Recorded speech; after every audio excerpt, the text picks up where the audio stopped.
Welcome to our channel HomeTube. This being another beautiful Monday afternoon, May 9th. My name is Chris, and as you know, today we woke up on very interesting news. But even before we discuss what is trending today, I would like to discuss some politics associated with the Raila Amolo Odinga and his Azimio One Kenya Alliance. The way things are, it is like Honorable Raila Amolo Odinga is not serious with taking power this time again. This is how I'm thinking about it. Where on earth would you bring Kalonzo Musyoka in a team that comprises 3 governors from Lower Eastern, Kivutha Kibwana, Makueni, Machakos Dr. Alfred Mutua, and Kitui Governor Charity Ngilu? The 3 guys I've just mentioned don't see eye to eye with Kalonzo Musyoka for obvious reasons. Underdevelopment. They accuse him of underdevelopment and capitalizing on the poverty of Ukambani people to remain active politically. So they don't like him for those reasons. And they are on record accusing him of that several times, not even once. So where President Uhuru Kenyatta and Raila Odinga got guts to bring on board Kalonzo Musyoka in Azimio and still believe that they will hold grip on the 3 governors, it's far-fetched. It's not possible. And it's not also possible for the 3 governors and Kalonzo Musyoka to expect Raila Amolo Odinga or President Uhuru Kenyatta to sort their local mess. So either way, it's not possible.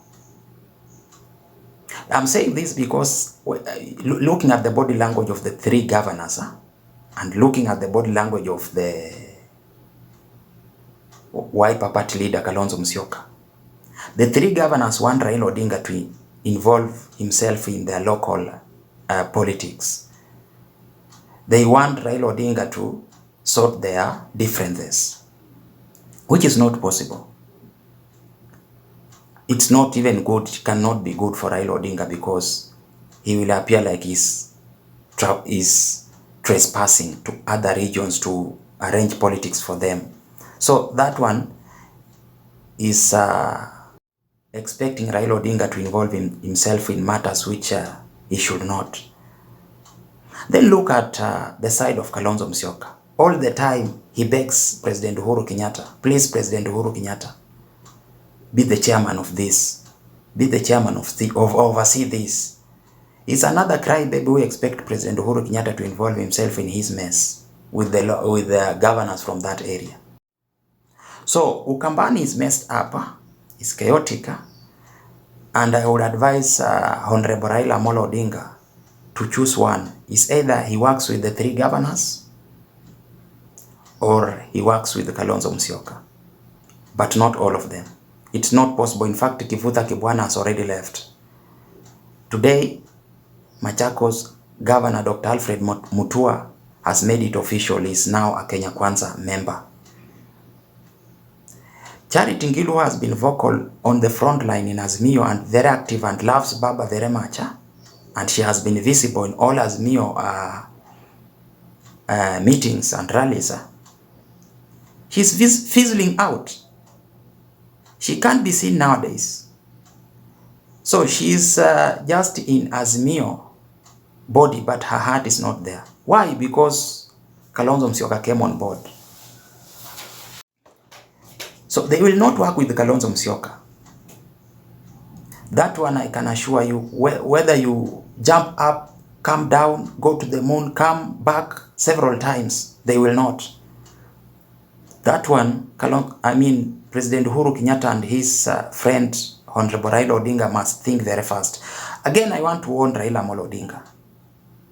Don't expect President Uhuru Kenyatta to think for you much. He has endorsed you, but don't over-rely on someone who has served his 2 terms and is going home. A lose will not be for him. A lose will be for you. How often do you have meetings with these affiliate but fringe parties in Azimio? How often? How often do you engage them? And don't involve them in obscure arrangements where you are not transparent in agreements. I hear them confront you with agreements. I don't know, they sign agreements which they have not read. Either way, they are wrong because some of them are top lawyers, seniors. Kalonzo is a senior lawyer. Kivutha Kibwana, I'm sure he is a professor in law. Kivutha Kibwana. So he's a lawyer. Dr. Alfred Mutua is a PhD holder. So coming in the public and telling us that they never read that agreement, which they signed at KICC, they don't have copies. Then I ask myself, how do they afford to run a county if they cannot run a simple affair like signing an agreement after reading and keeping a copy? These are all jokers. But even if they are jokers, the buck stops at Raila Odinga. Manage these people politically. Don't afford to lose them. You know, losing them means people will lose trust in you. They might not have a lot of followers to give you the presidency. But whatever they speak in the public can affect your popularity and how people will trust in your leadership. Because they are trying to paint a picture that you are not a honest leader. And that's what Deputy President William Ruto has been peddling all along. So people will trust that, will believe that. And it's you who is losing, not President Uhuru Kenyatta, not James Orengo, not Junet Mohammed. Look at it that way. Just like Herman Manyora the other day said, he's feeling sorry for you at some point. I also want to say it openly that as I am feeling sorry for you, and maybe it makes me think you are not also serious with winning power this time again. Unless you correct things. I have just asked a question. How often do you have meetings with your people? These small parties in Azimio, there are so many. How often do you have meetings with them? William Ruto, on the other hand, does it every time. Every time he has meetings in Karen, which you accuse him of. Because he doesn't want to lose anybody. It's very important. 3 months to election and this is what is happening in Azimio. What do you want your followers or your supporters to think about you? Today, Dr. Alfred Mutua has accused you of several things. Has accused you of dishonesty. We know there is underlying factors, underlying issues, which some of us don't know. It might be more than that. Because he also mentioned, in his press, I also mentioned funding Azimio not recognizing them, the small parties, and not funding them. Those are some of the serious issues that can make someone jump ship or change loyalty. But again, he's accusing you of dishonesty and running obscure umbrella, which no one else except you and President Uhuru Kenyatta and maybe Kalonzo Musyoka know what they are planning. You had not even told him, what about after elections? What is he going to get? So apart from that, you should run away from that kind of treatment. It's not good. It's for public consumption. It's not quite good. Let's just listen to what Dr. Alfred Mutua said in his press briefing today. Azimio lineups, campaign programs, and funding. As a party, we've also not been able or shown or allowed to discuss what our role will be after the elections. Let me repeat that. As a party, we have also been excluded from Azimio lineups, campaign programs, and funding. As a party, we have also not been shown or even allowed to discuss what our roles will be after the elections. This lack of clarity, plus the sidelining, has sent a very important message to us. Akufukuzaye hakwambii toka. We have written numerous letters. We've written 5 letters to Azimio and to the Office of the Registrar of Political Parties. Azimio has not replied to even one of our letters. That is how important they think we are. We as a party feel that the survival of the party, and especially the ability of all Maendeleo Chap-Chap aspirants to to exercise their democratic right to vote is paramount. To this end, we have decided to break our ties with Azimio la Umoja One Kenya Alliance Party.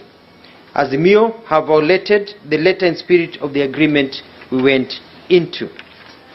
Therefore, the contract between Azimio and Maendeleo Chapchap is an unconscionable contract, one that is unfair, and one whose intent is to finish our party and our aspirations. What are our options?